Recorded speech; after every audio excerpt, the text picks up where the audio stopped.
It happened at Thanksgiving dinner. We were at my brother Michael's sterile, modern farmhouse clone of a house.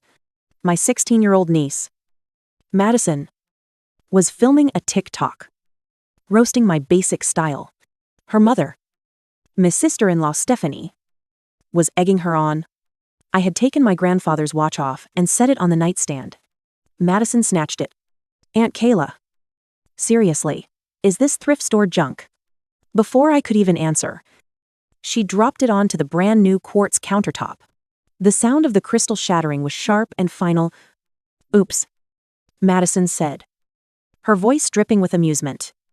Not apology. Well, it was old anyway. I looked past her. My brother Michael said nothing. And Stephanie just smiled. I didn't scream. I didn't demand an apology. I looked at Stephanie's satisfied, smug smile. And then I looked at my brother, Michael. He was studying his new quartz countertop like it held the secrets of the universe. He refused. Absolutely refused to meet my eyes. His silence was loud.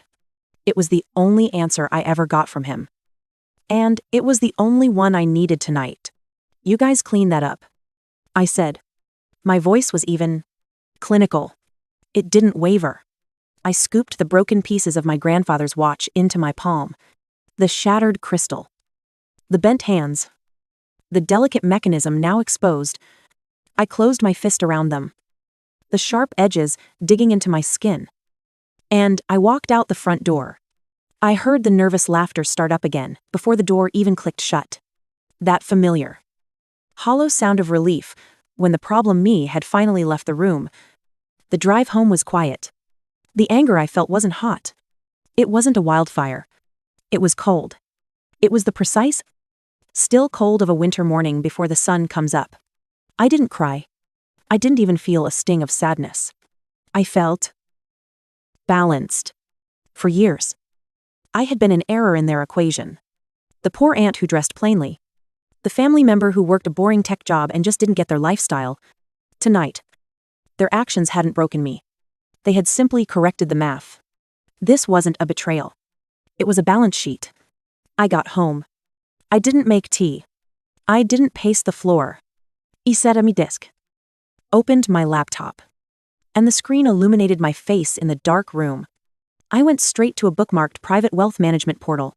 I typed in my credentials. My hands were perfectly steady. 2 clicks. Managed endowments. 1 more click. The Patrons Grant, Juilliard Pre-College Program. I looked at the balance. The next quarterly payment of $15,000 was scheduled to go out in exactly 1 week. I opened my email. I drafted a short, formal message to the admissions board and the grant administrator. Dear Admissions and Grant Administration. Regarding the Patrons Grant. Account number 774B. Established for the student Madison last name. Please be advised that I am formally withdrawing my full funding commitment. Effective immediately.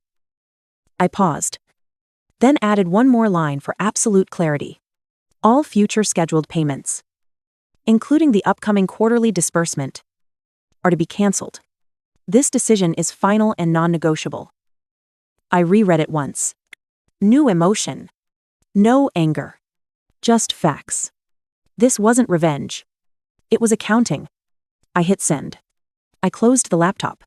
The soft thud of the lid snapping shut was the loudest, most satisfying sound I'd heard all night. This wasn't a family dispute. It was the termination of a bad contract. For 3 years. I had been paying for a subscription to be their polite, plain Aunt Kayla. The quiet, unsuccessful one. They could mock at dinner parties while I secretly funded their daughter's prestigious dream. I stared at the black, reflective screen. The subscription was now canceled. The total value of that subscription, the one they had just voided for the price of a $35,000 watch, $180,000. My phone rang exactly 20 minutes later. It was Michael. I let it ring 3 times. Then answered. Kyla. Thank God. Juilliard just called. His voice was high, cracking with a panic I hadn't heard since his marketing agency almost went bankrupt 5 years ago. They just called Stephanie. Madison's grant. Her scholarship. It's been cancelled. They said the donor withdrew all the funding. Did you hear anything? Do you know what happened? I sat back in my chair. The broken pieces of the watch still on the desk in front of me. Yes. Michael, I know what happened. What? How do you know the donor? Can you talk to them? I know. I said again. My voice perfectly level. Because I was the donor. Michael. The silence on the other end of the line was absolute. It was so total. I could hear the faint, high-pitched electronic whine of the phone connection. He didn't speak. He couldn't even form a question. So, I just continued. The patron's grant isn't some official Juilliard scholarship. Michael. It's a private grant I established anonymously 3 years ago. I set it up through my wealth manager. You? He finally stammered. You? You were paying for it. Yes. $60,000 a year. For 3 years. That's $180,000. Michael. I loved Madison. I saw her talent. And I wanted her to have every opportunity in the world. I knew you and Stephanie couldn't afford a program like that. Not really. Not with the new mortgage on the farmhouse and the lease on her ridiculous SUV. But why didn't you tell us? Why do it in secret? Why do you think? Michael, I asked. The question hung in the air. I did it secretly because I wanted to give Madison a gift. Not a trophy, for Stephanie to parade around at her dinner parties. I wanted Madison to have the opportunity, not for Stephanie to have the bragging rights. I knew if you two knew the plain. Boring. Aunt Kayla was the one funding your daughter's elite dream. My generosity would just become another prop in her performative lifestyle. It would be just one more thing for her to be smug about. The silence stretched on. He was processing it. Not the generosity. Not the love for his daughter. He was processing the numbers. $180,000. Kayla. He started. His voice completely different. The panic was gone. Replaced by a low disparity. Calculation. You can't. That watch? It was an accident. Madison is just a kid. I'm not talking about the watch right now. Michael. I said. My voice turning to ice. I'm talking about the fact that I have been silently paying for your daughter's entire future. While your wife and your child mock me in your home. While you stood there and said nothing. I didn't know. Exactly. I said. You didn't know. You just assumed. You assumed I was beneath you. And you assumed that grant was something you were entitled to. And now, you know the truth about both. He called back 10 minutes later. The panic was gone. Replaced by a self-righteous sputering Inga. Stephanie had clearly gotten to him. Kayla. This is insane. He started. His voice loud. You're going to destroy your niece's entire future, her entire life, because of a broken watch. An old piece of junk. That is unbelievable. That is cruel. I let him finish. I waited until his breathing was heavy on the line. Michael. I said. My voice cutting through his manufactured rage. That old piece of junk was a 1954 Patek Philippe Calatrava. It was appraised last year for $35,000. The silence that followed was different this time. It wasn't confusion. It was the sound of a man doing rapid lock. Terrified calculations in his head. $35,000. But that's not even the point. I continued. Pressing my advantage. And, do you know where he got that watch? Did Mom ever tell you? What, no? It was just his watch. It was the only nice thing he ever bought for himself. Michael. He bought it in 1955 with the payout from his first major patent. The patent for the hydraulic coupling that started his entire company. The patent that became the cornerstone of the entire family trust. I let that sink in. I could almost hear the gears grinding in his head as he connected the dots. The trust. Michael. The one that pays the mortgage on your precious, modern farmhouse when your marketing agency has a bad quarter. The one that Stephanie has been bleeding dry for her quartz countertops, and her catered parties and her brand new car. You two are living your entire life off the legacy of a man whose most prized possession you just let your daughter smash on the floor because you thought it was thrift store junk. We didn't know, he whispered. No, you didn't. You never bothered to ask. You just took. And Stephanie is the worst of all. Do you want to know why she hates me? Do you think she really cares that I wear plain clothes? I didn't wait for an answer. This was for me. Not for him. She hates me because her entire identity is a performance, and my very existence ruins the show. She is suffocating in debt to look the part of the wealthy family heir, a part she isn't even entitled to. All her mockery about my boring job or my cheap things, that's the panic of someone who has built a house of cards on a foundation of lies. She has to believe I'm poor and beneath her. Because if she ever admitted that my quiet wealth, the kind I earned myself, the kind that doesn't need to be announced with a new car, is real, her entire performative world would collapse. She attacks me to feel better about the fact that her lifestyle is a fragile, debt-fueled lie. And you just let her. You let her teach your daughter to do the same. And tonight, that lesson just cost you $180,000. I heard a muffled scream. A scuffle. And then Stephanie was on the phone. Her voice was unrecognizable, a high-pitched, hysterical shriek. Kayla. Oh my God. Kayla. We are so sorry. We had no idea. We're so sorry. Madison is crying. She's devastated. We'll replace it. We'll replace the watch. Whatever it costs. We'll replace it. Her apology was as fake as her farmhouse decor. It was the desperate, grasping panic of someone who hadn't been caught being cruel, but caught being poor. She wasn't sorry she had insulted me. She was terrified of the price tag I had just revealed. Replace it. With what? Stefania Permez asked. My voice was quiet. Surgical. What? What do you mean? We'll pay for it. We'll pay for the repairs. The repairs are $3,000. But the watch itself is $35,000. You just told Michael you couldn't possibly afford the $60,000 tuition you thought was coming from Juilliard. So, tell me, how exactly are you planning to afford a $35,000 watch? She had no answer. She just made a small, choking sound. The lie had caught in her throat. She couldn't afford the tuition I was already paying. And she certainly couldn't afford the damage she had caused. The power had shifted so completely, so seismically, that she was left speechless. I heard another muffle. And Michael was back on the line. His anger was gone. His panic was gone. All that was left was a hollow, defeated whisper. The voice of a man who had just watched his entire performance of a life get foreclosed on. Kayla. Please. He begged. His voice was small. I was just trying to keep the peace. You know how Stephanie gets.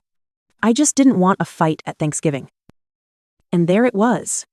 The single, pathetic excuse that had governed my entire life in that family.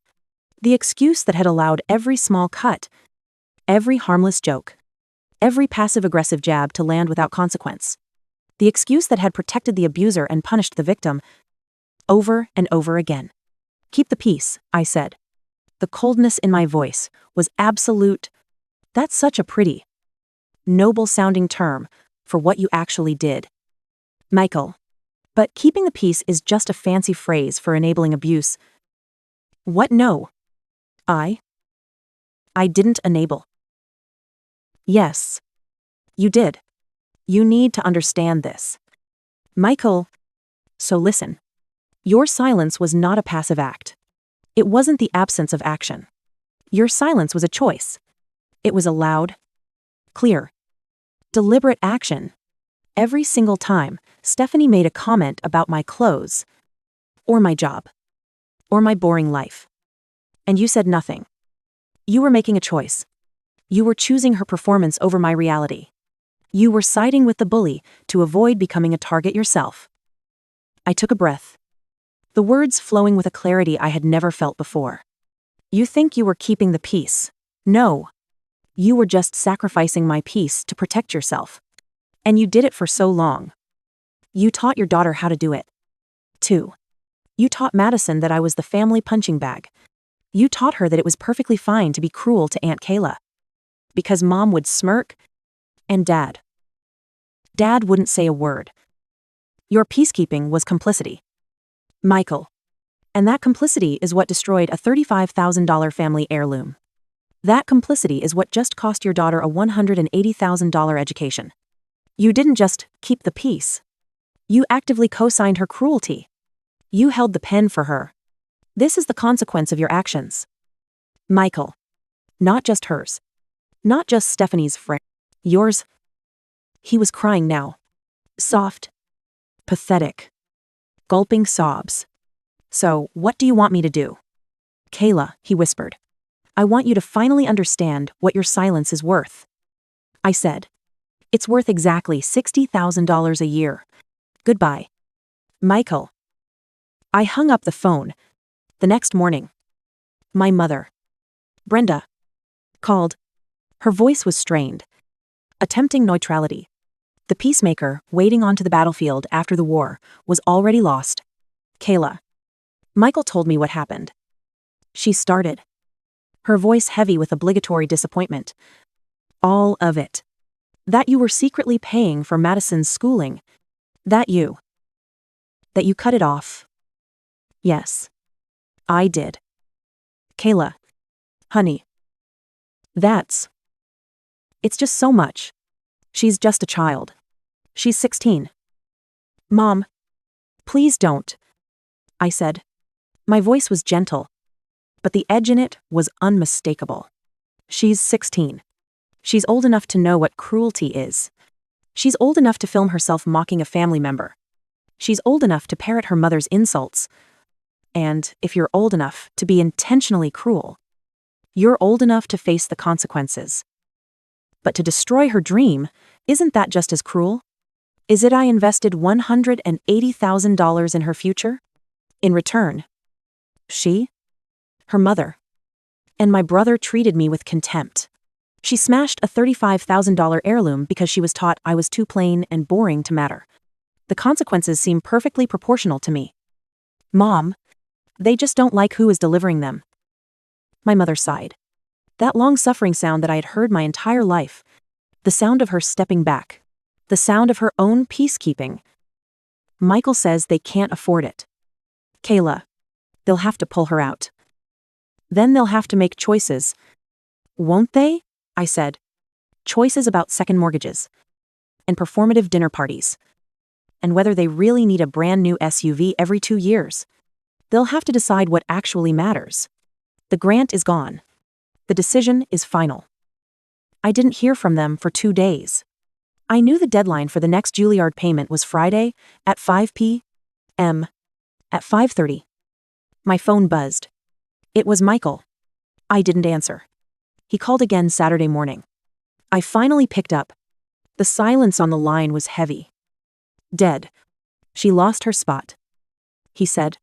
His voice was completely empty. All the anger. The panic.